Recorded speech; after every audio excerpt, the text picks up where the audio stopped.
Nodal ఆఫీసర్ను పెట్టడమే కాకుండా ఎప్పుడు కూడా జరగలేదు సుమా. 2 లక్షల పైన ఎవరైనా అప్పులు ఉంటే కూడా మీకు సమయం ఇస్తున్నాము, ఆ పైన అమౌంట్ ఏదైనా ఉంటే మీరు కట్టండి, మేము 2 లక్షల రూపాయలు మేము ఇస్తాము అనే మాట స్పష్టంగా చెప్పిన తర్వాత అవి ఎంత వస్తాయో, 10,000 కోట్లు వస్తాయా 12,000 కోట్లు వస్తాయా అనేది చూడకుండా అది ఓ పక్కన ఎక్సర్సైజ్ జరుగుతూ ఉంది. లెక్కలు తెప్పించుకుంటున్నారు. డైరెక్టర్ అగ్రికల్చర్ కమిషన్ లో పని జరుగుతూ ఉంది. నిన్న మొన్న అగ్రికల్చర్ డిపార్ట్మెంట్ వాళ్ళను ట్రాన్స్ఫర్లు చేసి ఈ పనుల మీద పెట్టిండు గ్రామాలలో. అయిపోలే. రుణమాఫీ మొన్న ఖమ్మంతో అయిపోలే. ఇంకా ఒక అడుగు ముందుకేసి ఎన్నడు కూడా 2 లక్షల పైన మీరు ఆనాడు అంకె పెట్టుకున్నారు. అంకె దాటితే 1 రూపాయి అప్పు తీసుకున్నా కూడా మీరు పైసా ఇవ్వలే. కానీ మేము అట్లా కాదు. 2 లక్షల అన్నం వాళ్ళు కూడా రైతులే, అవసరాన్ని తీసుకో ఉండొచ్చు కాబట్టి అది కూడా కార్యక్రమం జరుగుతూ ఉంది. అయ్యా నేను మిమ్మల్ని ఇంకొక మాట అడుగుతున్నా.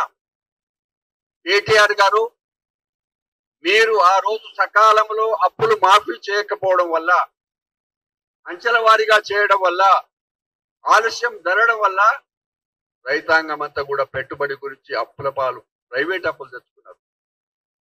మా దగ్గర లెక్కలున్నాయి. ప్రైవేట్ అప్పులు తెచ్చుకున్న వాళ్ళు అప్పులు కట్టలేక అవమానానికి గురై ఎంతో మంది రైతాంగం ఆత్మహత్యలు చేసుకున్నారు. మీరా మాకు పాఠాలు చెప్పేది? లెక్కలున్నాయి మా దగ్గర. ప్రైవేటు అప్పులు చేసిన రైతులు ఎంతమంది మన మీ అధికారంలో ఉన్నప్పుడు ప్రాణాలు తీసుకున్నారో, ఆత్మహత్యలు చేసుకున్నారో దానికి మీరు సిగ్గుపడాలి. మేము ఒక పక్కన వ్యవసాయము, రైతు కూలీలు అనేకమైన సంస్కరణలు తీసుకొచ్చిన పార్టీగా రాష్ట్రంలో ఆర్థిక పరమైన ఇబ్బందులు ఉన్నాయి మాకు. అవన్నిటిని కూడా లెక్క చేయకుండా వ్యవసాయ రంగానికి ప్రాధాన్యత ఇస్తూ రైతులను కాపాడడానికి, నిలబెట్టడానికి మేము ప్రయత్నాలు చేస్తుంటే రోజు రైతాంగానికి కన్ఫ్యూజన్ చేసే మాట్లాడము మానుకోవాలి. ప్రత్యేకంగా ఈ సందర్భంగా ఒక్క మాట గుర్తు చేస్తున్నా. భారతీయ జనతా పార్టీ అధికారంలో 2014 వచ్చిన తర్వాత మొన్న కరోనా సమయంలో దేశం మొత్తం మీద ఢిల్లీకి దగ్గరున్న హర్యానా, రాజస్థాన్, పంజాబ్ రైతులంతా కరోనా టైంలో చల్లటి చలిలో ఉద్యమం చేస్తే ఏం ఉద్యమం చేసిండ్రు వాళ్ళు? ఏమడిగిండ్రు వాళ్ళు? 3 నల్ల చట్టాలు ఎత్తేయమని అడిగిండ్రు. మిమ్మల్ని ఏదో కొండ మీద కోతులు తీసుకురామని అడగలే. తప్పు చేసిండ్రు మీరు. 3 చట్టాలు రద్దు చేసుకోండి. మినిమం సపోర్టు ఫిక్సేషన్ విషయంలో అది చట్టభద్రత తెమ్మని చెప్పి అడిగినట్టే డిమాండ్ చేసిండ్రు రైతులు. అందుకు గాను మీరు చేసిన నిర్వాహకం ఏమిటి? 700 మంది రైతులు ఆత్మహత్యలు చేసుకున్నారు, చనిపోయినరు ఉద్యమంలో. ఇంత నిర్వాహకం చేసి బీజేపీ పార్టీ వాళ్ళు మీరు ఏ విధంగా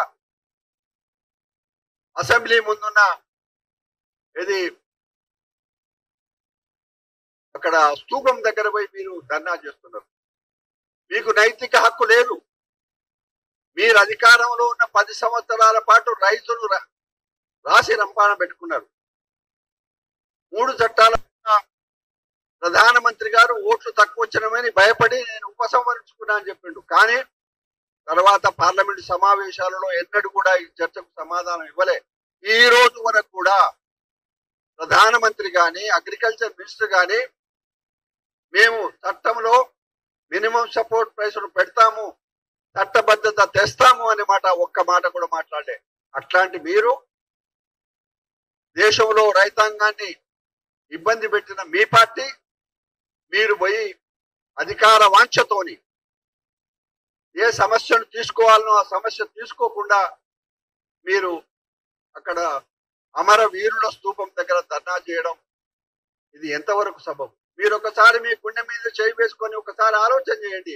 మీ 10 సంవత్సరాల పరిపాలనలో రాష్ట్రంలో వ్యవసాయం కుప్పగూలిపోయింది. ఏనాడు కూడా లేదు. ఏనాడు కూడా వ్యవసాయ ఉత్పత్తులు ఇంపోర్ట్ చేసుకున్న సందర్భాలు లేవు. ఇందిరాగాంధీ కాలం తర్వాత గ్రీన్ రెవల్యూషన్ వచ్చిన తర్వాత భారతదేశం ఎక్స్పోర్ట్ చేసింది. కానీ మీరు దేశంలో అధికారానికి వచ్చిన తర్వాత తినే నూనెలు, వంట నూనెలు 25,000 కోట్ల రూపాయల వంట నూనెలు మీరు ఇంపోర్ట్ చేసుకున్నారు.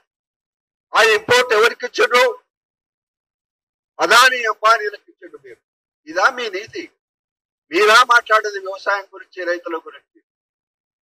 అందువల్ల మీ పాలసీలు ఏనాడు కూడా జనసంఘ్ కానీ భారతీయ జనతా పార్టీగా ఆవిర్భవించిన మీ పార్టీ ఏనాడు కూడా వ్యవసాయం గురించి ఆలోచన చేయలేదు. మీరు ఎప్పుడు కూడా పారిశ్రామిక బడా పెట్టుబడిదారుల విషయంలోనే మీ ఆలోచన, మీరిచ్చే రాయితీలు, మీరు వాళ్ళకి ఇచ్చే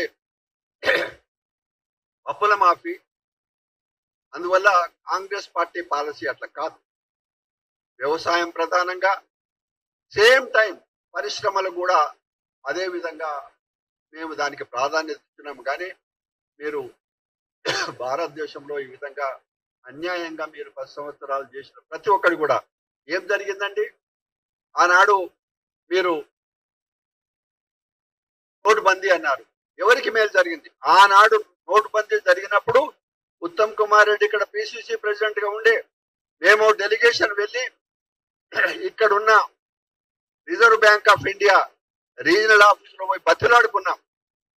అయ్యా, రైతులు ధాన్యము విక్రయించిండ్రు సెంటర్లో, వాళ్ళకు డబ్బులు పడలేదు.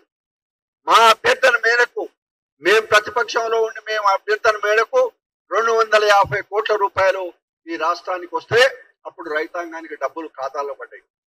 మీరు ఆనాడు పనిచేయలేదు, ఈరోజు పనిచేస్తలేరు. అందువల్ల చివరికి ఒకటే మాట, నిన్నటి వరకు అధికారంలో ఉన్న వారాస, ఇప్పుడు కూడా కేంద్రంలో అధికారం ఉన్న బీజేపీ పార్టీలు, మీరు దయచేసి వ్యవసాయాన్ని, రైతు కూలీల విషయంలో రాజకీయం చేయకండి, మీ బాధ్యత మీరు నిర్వర్తించండి అనే మాట కాంగ్రెస్ పార్టీ పక్షాన మేము రిక్వెస్ట్ చేస్తా ఉన్నాం. అసలైన తొలి వెలుగు. ఫాలో వాట్సాప్ @తొలి వెలుగు official.